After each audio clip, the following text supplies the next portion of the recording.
Good evening बच्चों। आज आइए रिक्सिया का हम लास्ट पार्ट पढ़ते हैं and that is the sexual reproduction in Riccia.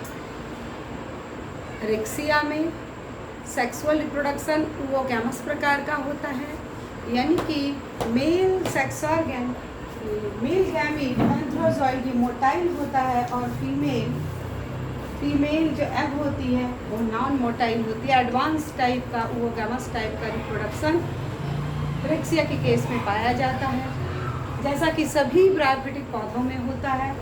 Riccia का गैमेटोफाइट हमको मोनोसियस भी दिखाई देता और डायोसियस भी दिखाई देता है। पहले के चैप्टर्स में मैंने आपको समझाने की कोशिश की है कि मोनोसियस वह स्पीसीज है जब थैलस पर दोनों सेक्स ऑर्गन पाए जाएं। मान लीजिए रेड वाला मेल सेक्स ऑर्गन है तो ये ब्लैक वाला फीमेल, या ये ब्लैक वाला मेल सेक्स ऑर्गन है तो ये रेड वाला फीमेल सेक्स ऑर्गन है। So those species which develop both the sex organ male as well as female are called monoecious species. So this is the monoecious species because here both the sex organs are present. Suppose this is the male sex organ. इसमें male sex organ को हम कहते हैं antheridium. Antheridium के अंदर की जो sales हैं ये स्पोरोजिनस सेल्स होती हैं जो एंड्रोसाइट मदर सेल में कन्वर्ट हो जाती हैं, और एंड्रोसाइट मदर सेल चारों ओर से एक लेयर से घिरा होता है जिसे कहते हैं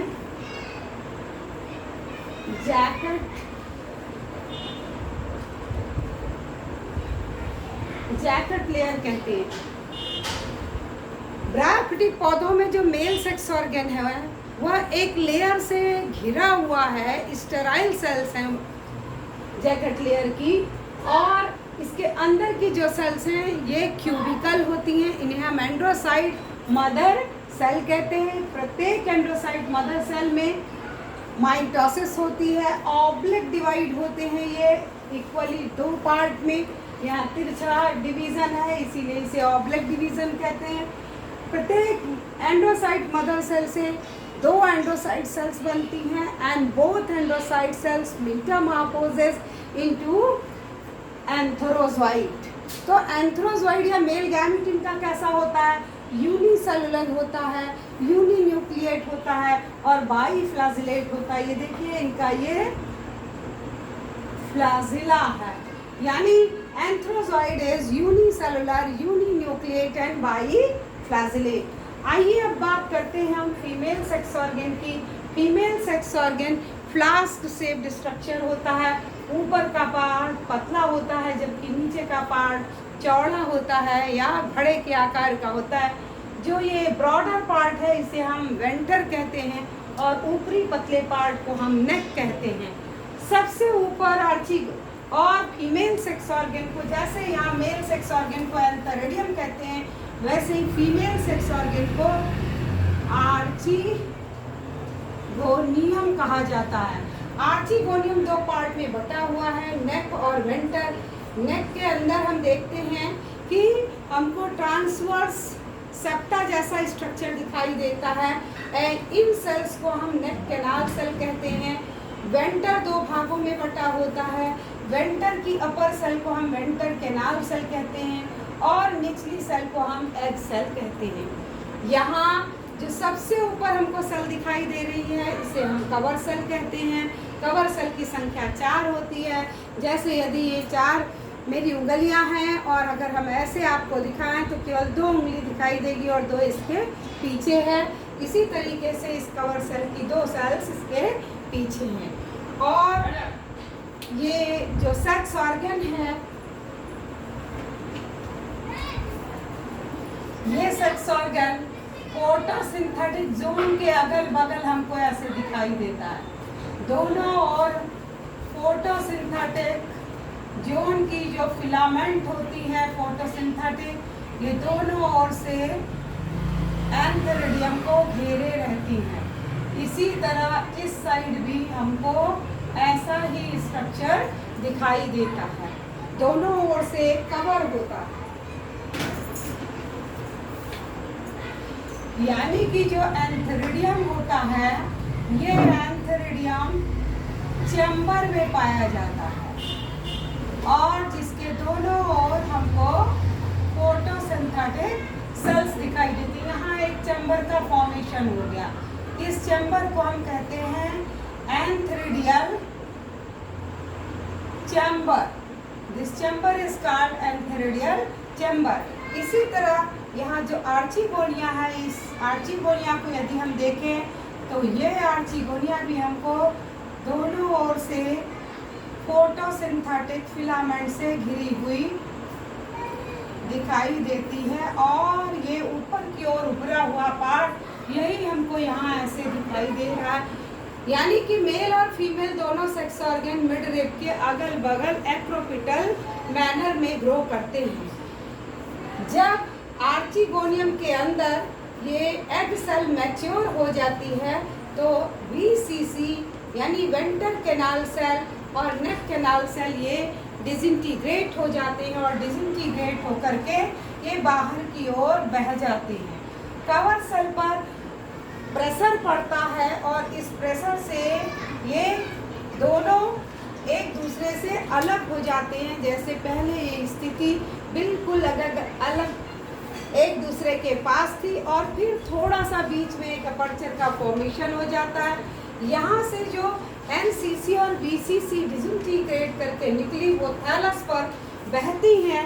1 drop of water is essential for the fertilisation, यानी कि ब्रायोफिटिक पौधों में फर्टिलाइजेशन के लिए वाटर की अत्यंत आवश्यकता होती है। ये थैलस बहुत छोटा होता है, और एक ड्रॉप थैलस का फर्टिलाइजेशन के लिए सफिशिएंट होता है। यहाँ मेल फीमेल दोनों आपस में मिल जाते हैं और जाइगोट का फॉर्मेशन हो जाता है। जाइगोट के बनते ही ये ट्यूयन हो जाता है, यानी कि zygote is the first cell of sporophytic generation.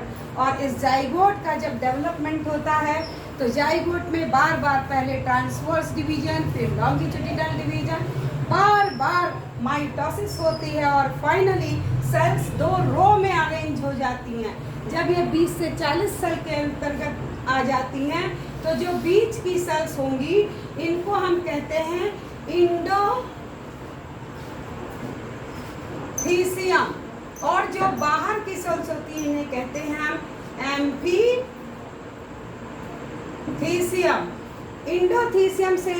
इंडोथीसियम से फॉर्मेशन होता है स्पोरोजिनस सेल्स का।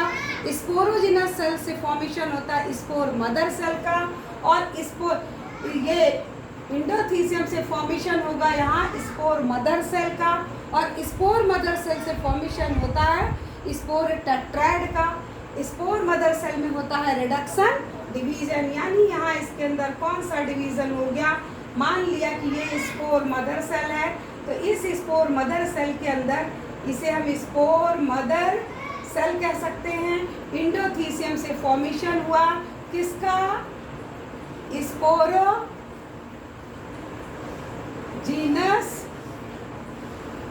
सेल्स का, और स्पोरोजिनस सेल से फॉर्मेशन होता है स्पोर मदर सेल का।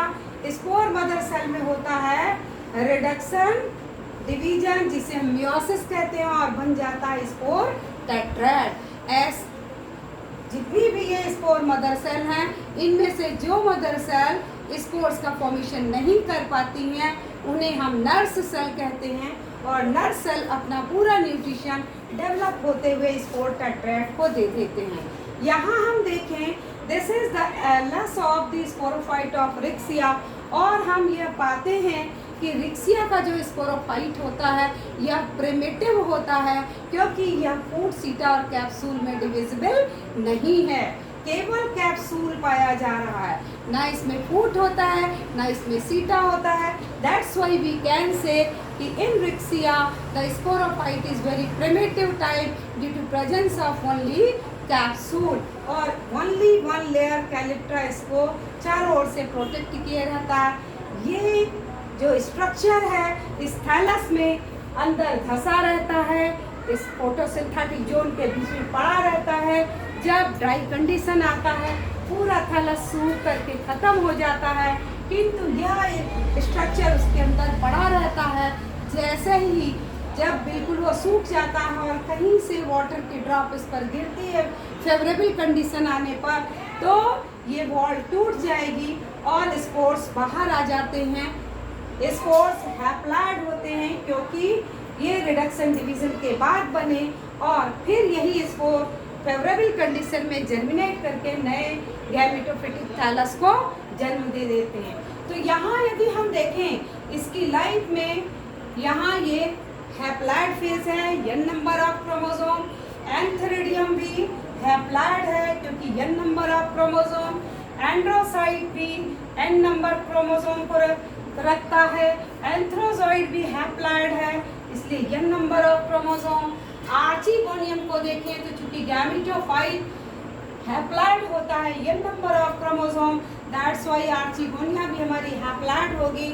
फर्टिलाइजेशन प्रोसेस वह प्रोसेस है जब मेल और फीमेल दोनों का फ्यूजन होता है। यहाँ वन थिंग मोर मैं बताना चाहूँगी कि जब एनसीसी और बीसीसी डिसइंटीग्रेट होकर इस थैलस पर बहता है, उसी समय जो वाटर है, उसी वाटर में जब यह केमिकल बहता है तो एंथ्रोजॉइड को अपनी ओर अट्रैक्ट करता है और इस एंथ्रोजॉइड एनसीसी बीसीसी के डिसइंटीग्रेशन से निकले हुए केमिकल के प्रति अट्रैक्शन शो करता है और इधर की ओर मूव कर जाता है।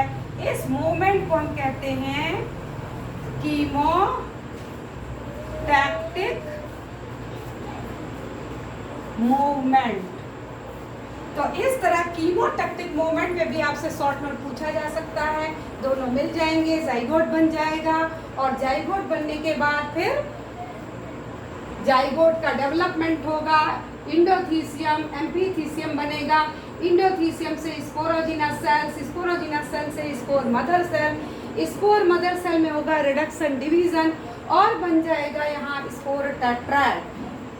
जो एम्पीथीसियम यहाँ बाहर की लेयर है, इसी से फॉर्मेशन होता है इस कैप्सूल वॉल का।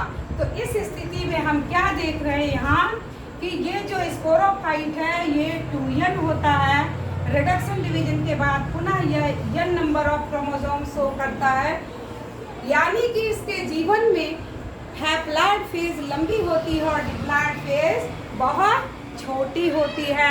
And the first cell of diploid phase is the zygote. तो इस तरह ये लाइफ साइकिल देख के आप अच्छी तरह जान सकते हैं कि रिक्सिया में कैसे सेक्सुअल रिप्रोडक्शन होता है। ये मोनोसियस स्पीसीज भी होती है और डायोसियस स्पीसीज भी इसकी पाई जाती है।